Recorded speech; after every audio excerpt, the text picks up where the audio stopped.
Okay, so today's all about compositions. Let's take a look at page 200.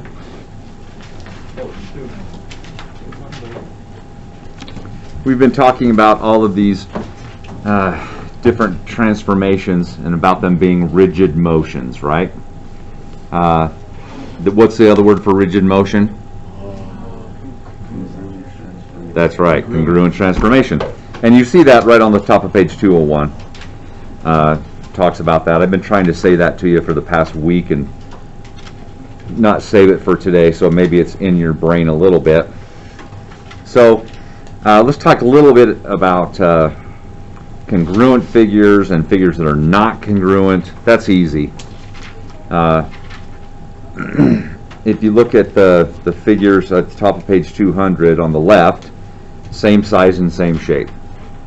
Now, they don't have to be rotated the same way or reflected the same way. But if there's some type of congruent transformation or a combination of them, like you could flip it over and then slide it or whatever, and map it right on top of the other one, then they're congruent. Okay? So as you look at those three on the left, you'll notice that they're reflected from one another, they're rotated, but let's say we cut them out of paper. Could you flip the pieces of paper over and slide them around and line them all up and make them map on each other? You could. But the ones on the right, the three triangles on the right, well, you're never going to do that, are you? Okay, they're different. They're different ones. Sometimes we get confused with congruent figures. So we have a couple of figures here that are congruent.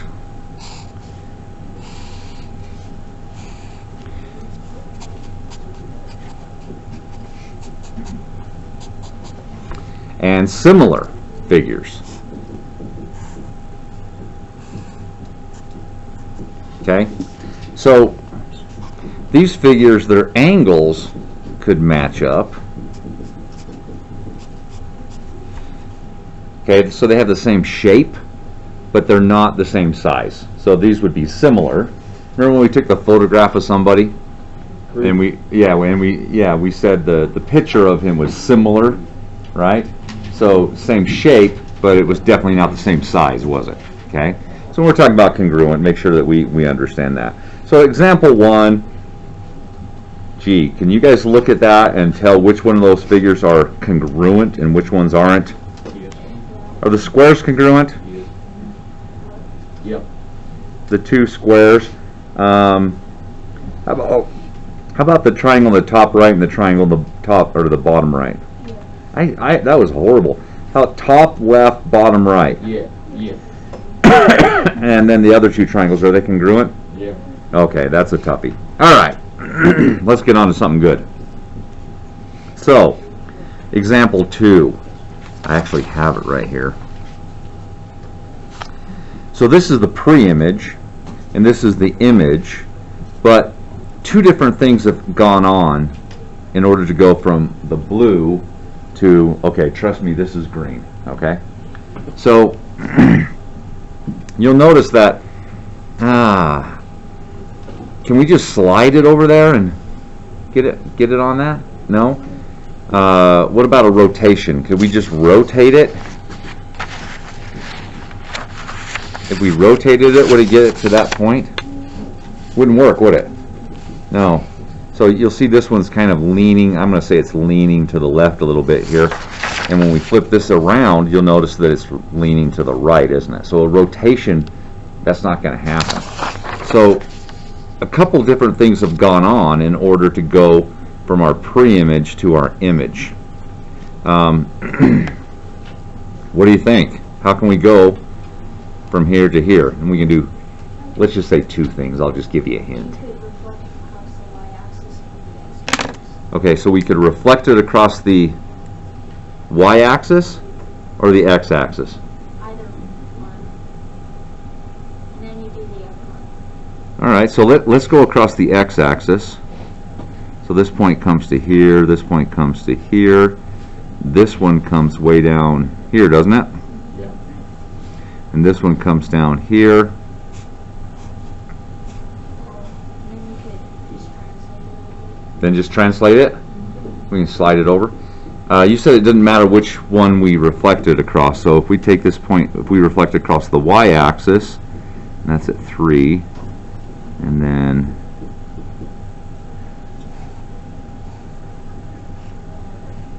could we go from here and translate it to the green one?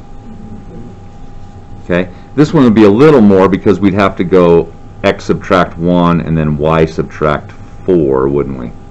It wouldn't just be a straight translation, straight slide over, but we could still get there. How about these two? Where's the intermediate? Is that a rotation? Would a 180-degree rotation put the blue where the green one is? It kind of puts it there, but is it orientated the right direction? It's not, is it?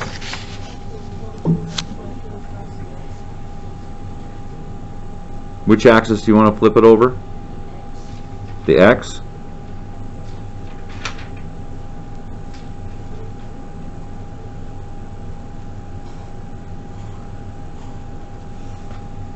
So if you do that reflection and then we can do a translation, just move it over to the right.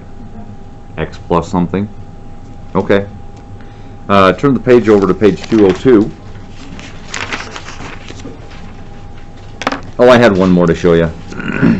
This one's a little...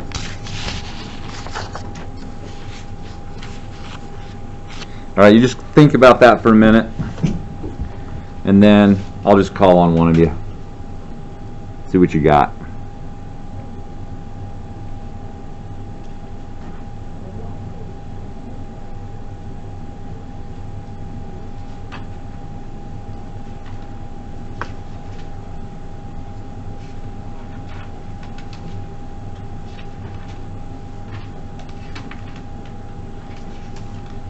Well, Wade, what do you think? You got nothing yet? Be easier if you guys actually had it in your hands here and you could manipulate it around, huh? Carson? What do you think? Rotate it? Rotate it? Yeah. Which direction you want to go? Just normal direction, counterclockwise? So 90. You probably weren't thinking that, were you? You were probably thinking just, right? Can we say rotate it 90 degrees clockwise? Can we say that? Sure. So a 90-degree clockwise rotation, does that do it? No. Do we still have to translate it a little bit, or is it good? You got translated a little bit. Do we? Oh, you don't.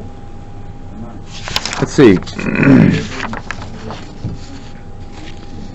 Let's see if we want to get to here.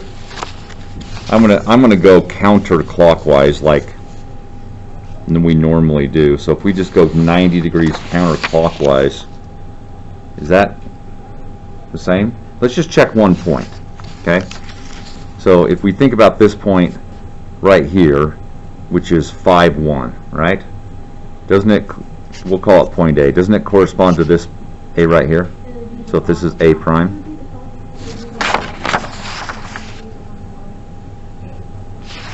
So you guys don't, you think it's this one right here? Yeah. So that's, yeah, it would be because that's -5-1, isn't it? Or 1 -5. So if we roll it around, is this point going to there? Yeah. Is this point rotating to here? And this one is rotating to there, and this one's rotating around like that, right? Okay? Awesome. You get the idea. Okay, let's look at some reflections and lines that are parallel now. So I'm just going to have you look at this picture for a minute. Everyone see the pre-image, the blue? Okay. And then it gets reflected in line K, and then it gets reflected back over line M. Okay? So one thing I want you to notice is you lose that reflection look. Okay? The blue and the green, they're orientated the same way, aren't they? After you reflect it twice.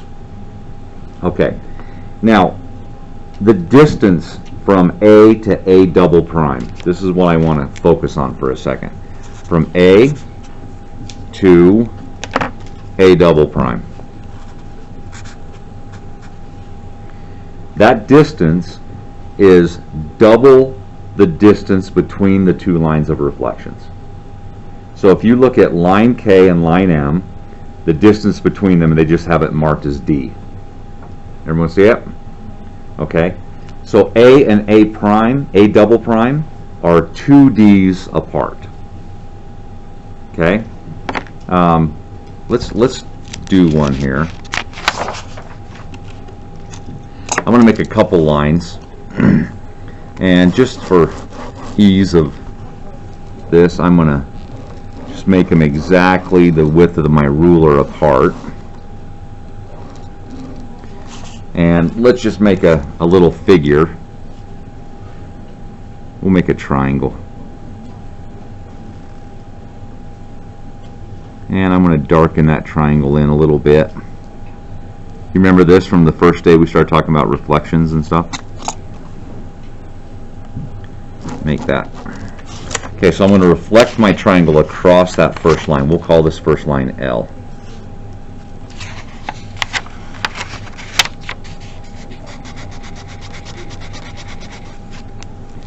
Okay, so we end up right here.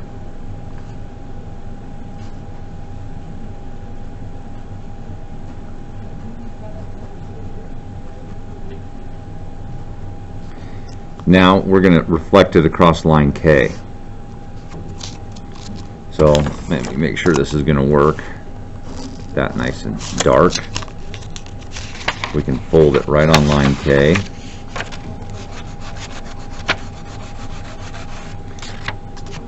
And I intentionally made this a little further so we get this distance and then that one. Notice how the pre-image and the second image are orientated the same direction, aren't they?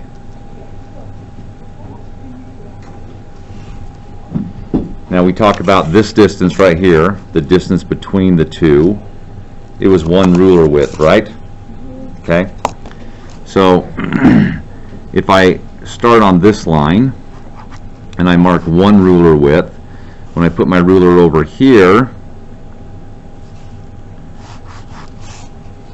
is that 2 ruler widths? Okay, so if this is 1 R, then the distance between our points is going to be 2 R's. It's a simple concept, kind of cool. So we end up with, we do 2 reflections, but if you just saw this one and this one, what would you think happened? Would you think 2 reflections? What would you think? Yeah, you just think of translation, right? We just slid it over, that's all we did. But that's not what actually happened. Okay? So that's pretty easy. Look down at the bottom of page 202. The pre-image is reflected in line K, then in line M. Describe a single transformation that maps the blue figure to the green figure. All right, can you guys tell me a single transformation from the blue to the green? Translation. Slide it over. There you go. Okay? What is the relationship between segment PP prime and line K?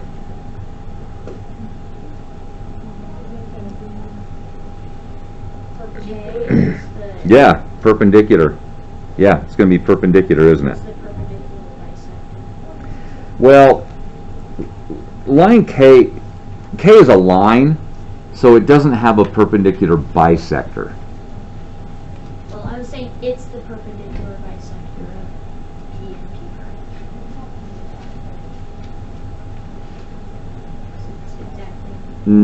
Exactly. Okay, I'll go with that. So, if we connect, say this point here and this point here, this is P prime. If we connect them, that segment is perpendicular to line L. You guys good with that? Okay. What is the distance between P and P double prime? So here's P double prime way over here. How do you know what that distance is? We don't really know it in this picture, but we could say it's twice the distance between line K and line M, can't we? Yeah. Okay.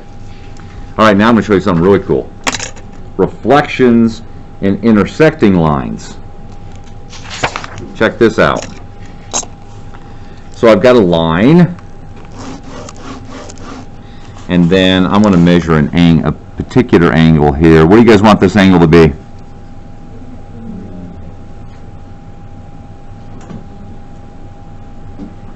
Nothing? You got nothing? 60 degrees. 60? Well, that was horrible. I didn't mark where I had the little...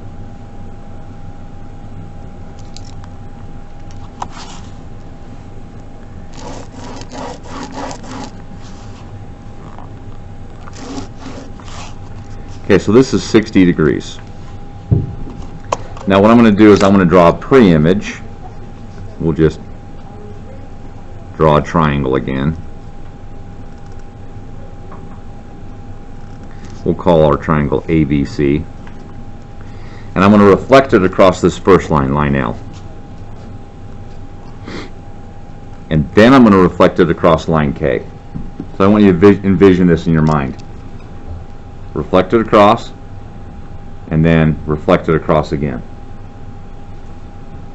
What's going to happen to the orientation? Will it be orientated the same way it is now? It won't be, not when the lines were parallel, huh? No. Okay. Let's just do it and take a look.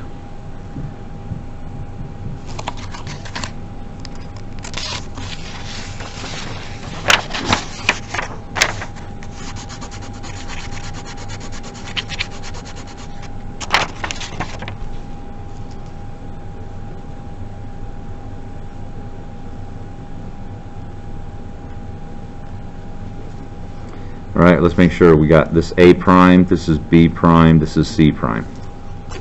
Okay, now we're going to reflect this.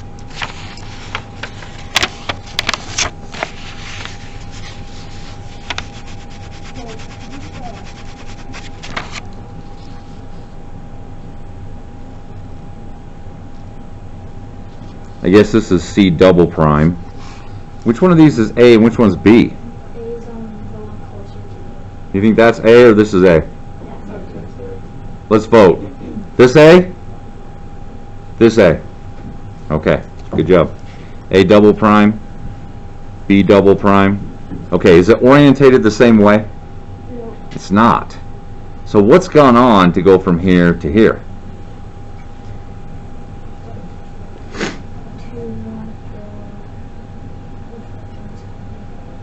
Hmm?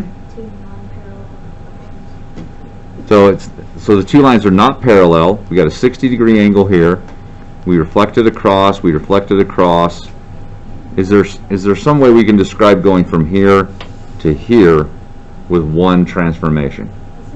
Isn't it a rotation? Isn't it a rotation? Let's see.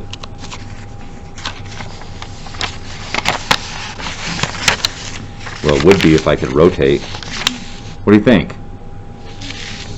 Oh, I see heads nodding. All right. You guys are getting into it today. Yeah, got a rotation. How many degrees is the rotation? 120. Oh, yeah, there you go. So this rotation is double the angle of incident right here. Whatever our angle is here, if you reflect and reflect again, you get double this. So if I were to connect, let's say, point A from our point here, and I connect point A prime, that's why I wanted to make sure I got those in the right place here, how many degrees should that angle be? 120. Ooh. Is it? I don't know if you guys can read that, but we're off a tiny bit right here. But are we close? Yeah, we're as close as I'm going to get. Okay? So yeah. So take a look at the Swedish fish on example 4. Isn't that what those are? Regular fish. They're regular fish, sorry. You reflect across line K, then you reflect across line M. Line M and line K intersect at a 70-degree angle. So what's the total rotation then? 140 degrees. Simple. Okay? It's a simple concept, but it's kind of neat that it actually works that way. Notice, which direction are they going? Clockwise or counterclockwise? Okay, so it's counterclockwise all the time. Okay? Down at the bottom of 203, there's some kind of block L letter, right? Reflect across line K, reflect across line M. What's the clockwise rotation end up to being? Yeah, you guys are brilliant.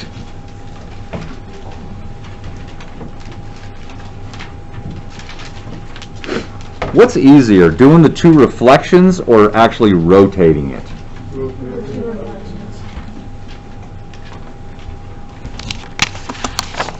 Let's say I just had a figure.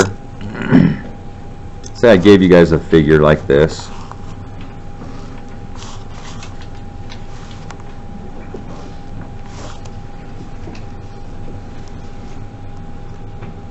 And I ask you to rotate it about this point P 50 degrees. What would be easier, the two reflections or the rotation? You think the two reflections would be? So if we want to actually do the rotation, remember, we have to start here. We have to measure 50 degrees, which I can't do without my glasses on very well. But I think it's right there. We bring our line out. Here's point P. It's got to be right there. Okay, so there's X prime. So we got to do that how many times? 3 times. Could we also, if we wanted to do 50 degrees, could we measure a 25-degree angle right here? See, 15, 20, 25, so right there, that's our angle bisector.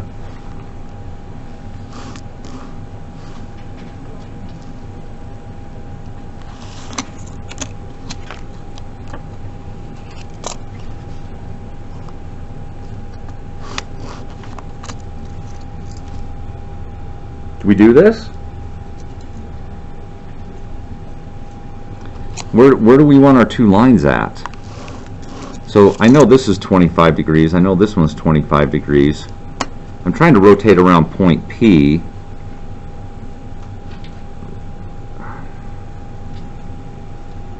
How do we get the rotation around that point?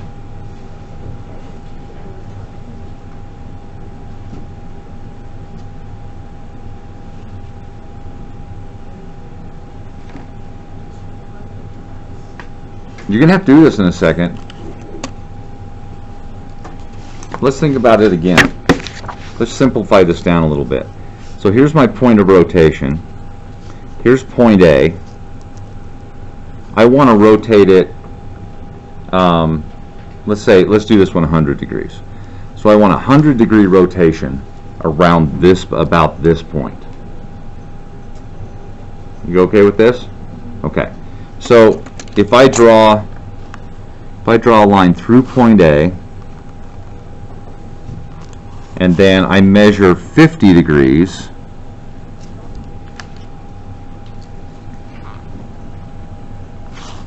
and I draw that, so this is 50 degrees. Will that work? Can I reflect it across those two lines and end up with a 100-degree rotation? Really, you only need to reflect it across the Don't I have to reflect it across this line too? Well, you could, but you just end up in the same place.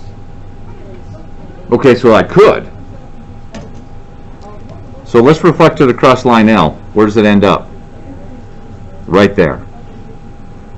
Now let's reflect it across line P.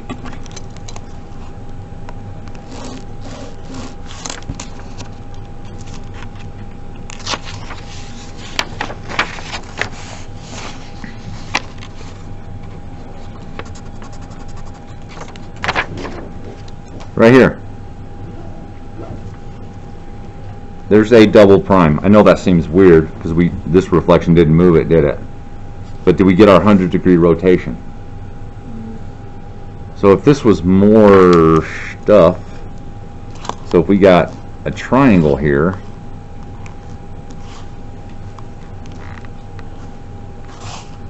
this is B, this is C. Now could we reflect point B twice? Yeah. And we could reflect point C twice? Would this work?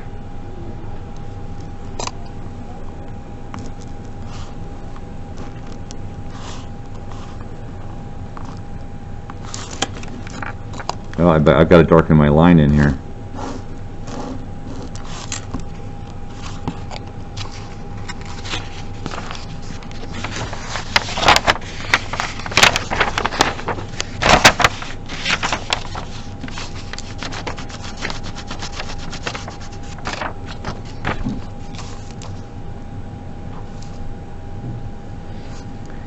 I'm not concerned drawing the whole triangle very much, but I guess I better so you can see it.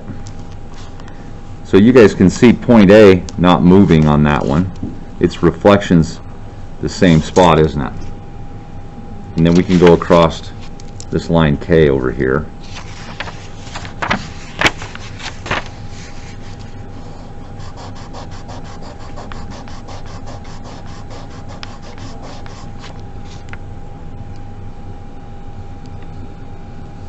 So this was A prime, this was B prime, this one's C prime, this one is C double prime, B double prime,